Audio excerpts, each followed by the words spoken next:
So this is The Last 100 Yards, Volume 2, Airborne over Europe. And it's such an interesting look at squad level combat in World War II. If you're familiar with most, if not all, squad level World War II games follow something like an I go, you go format. With various schemes for interrupting play in order for opportunity fire at moving units. The problem is if you don't have something like that, then a game devolves into something like in Panzer Blitz, which was jokingly called Panzer Bush because guys would move from tree to tree to tree, so you couldn't shoot them, and that's not very realistic. This game takes on a completely different way, a completely different approach, different scheme. And how it works in this game is you activate units by platoon typically, and you'll activate all of the companies, all of the platoons of a company, and then if you have multiple companies, which would be a very large scenario, most scenarios you're only going to have one company per side with 2 to 3 platoons usually. But there are some larger ones where you could conceivably have more than one company. But you activate platoon by platoon. You can roll for coordination to get multiple platoons. There's a little table on the play display here that you can roll on. And if you do that, it does give you a lot more flexibility. But what's interesting is when you activate units, they get to do things, but the movement and everything, time has been compressed down into very short little spurts. And so they'll get to move and stuff, and there's no interrupts at all. So once they're done, then the other player gets to activate units that saw. If they had line of sight to anybody that did something, then they can react. There's a few exceptions where you can react even if you didn't actually see something take place. And so you got to think about how to use the terrain in order to make your approaches as much as possible unseen, so as to limit your opponent's ability to move. And that's going to affect how you're setting things up, because you want to set up things with a view towards, I'm not always going to be having the initiative and being the active player. I may be reactive. Am I well positioned to be reactive and be able to observe enemy activity? So the game really changes how you approach the combat situation. It's very much a game of maneuver, and so I like a lot of the things that it does. And then, of course, the way combat works is you're going to roll on tables like you normally would. There's a couple of tables in here that you're going to roll on for small arms. There's small arms, there's anti-tank, and there's mortar fire principally. Okay, those are the primary types of combat that you're going to do. Now, what you end up doing is when you have a shot opportunity, you're going to put a marker on the unit and or stack, and those markers can move. They're going to move right along with that unit. With the exception being mortar fire. Mortar fire stays right where it is. It never moves. You don't carry them with you. But if you do a small arms attack on a stack here, for example, and that stack subsequently moves, or somebody moves through that stack, they can be subject to the small arms fire that's taking place there, either carrying markers away with them or splitting those markers up to share them amongst each other. The net result of that is it really provides a nice simulated simultaneous action. And so it's a really, really neat mechanic. I kind of feel like this, of any tactical World War II squad level game, this probably better than any other would work for email, because of the way everything is I go, you go. And so each action provokes a bunch of reactions, which can in then turn provoke other reactions.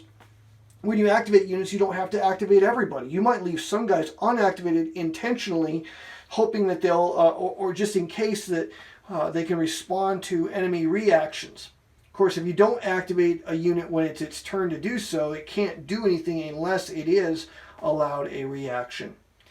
And so just a really, really innovative World War II squad level game. Not terribly complicated or hard to learn for that matter. It just has a lot of really different approaches to things. And so I encourage players to definitely check out the playbook. It's got a lot of big examples in there to help you play. Once you kind of get a feel for it, it's a really, really solid tactical squad level game. Highly recommend it. There's 2 volumes now. Now there's some errata with volume 1. They've corrected that in Volume 2, and there's a few little things here and there where there's little corrections. Pretty sure the scenario I played, I think that this is transposed. It's obvious. The Americans are the defenders, so they want the battle to go as long as possible. So I'm pretty sure it's a mistake on this one.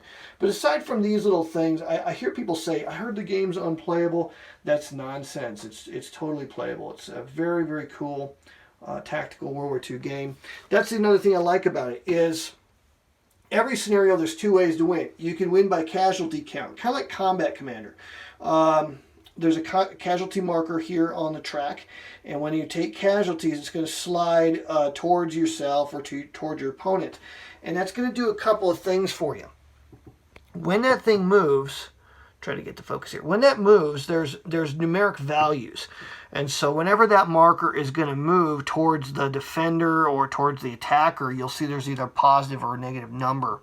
And what you're going to do with that number is you're going to add that number to the number of minutes that have transpired during the course of the scenario. That is going to be basically your victory score. You're trying to achieve geographic objectives, and you're trying to do that in minimal amount of time and minimal amount of casualties. Now, if the opponent, if your casualty marker, if I'm the Americans, for example, and the casualty marker goes past my threshold marker, I lose the game no matter what the score is. If the marker moves the other way, similarly, they would win. The Americans would win if the marker went past the German threshold, no matter what the score is. The scenario parameters will tell you at what point the scenario will end based on time and score. So if the marker... Say if the marker is here in the 3 box, there's a 9 number here. We would add that to the number of minutes. 57 minutes took place here, so that would be a final score of 66. And so as you take more casualties, it basically counts against the amount of time that you are taking up to achieve your geographic objectives. It's a really, really neat tension between trying to hurry up and yet not expose your men to unnecessary casualties. Very, very cool. I really like that particular system. Each turn, you don't know how much time it's going to take up. It could simulate anywhere between 2, 3, 4, or 5 minutes based on a D10 die roll. And so that is another aspect to the game. Every turn you're going to roll for initiative. The attacker usually has some sort of advantage for that, and then there's a tie-breaking scheme that you can find beneath the marker here. But one side's always going to have the initiative, the other side's always going to be reactive. And that can flip-flop during the game. And so it allows the defender maybe to, kind of like they do in football, kind of chew up the clock a little bit. Of course, if you chew up the clock, that means you guys are not being active, and that might actually be worse than taking actions that might provoke reactions. So I hope this kind of gives you a sense of, what to expect when you dive into the last 100 yards. Like I said, it's a very cool game. I encourage you to check it out. I'm Joel Topp, and that's what comes inside the game.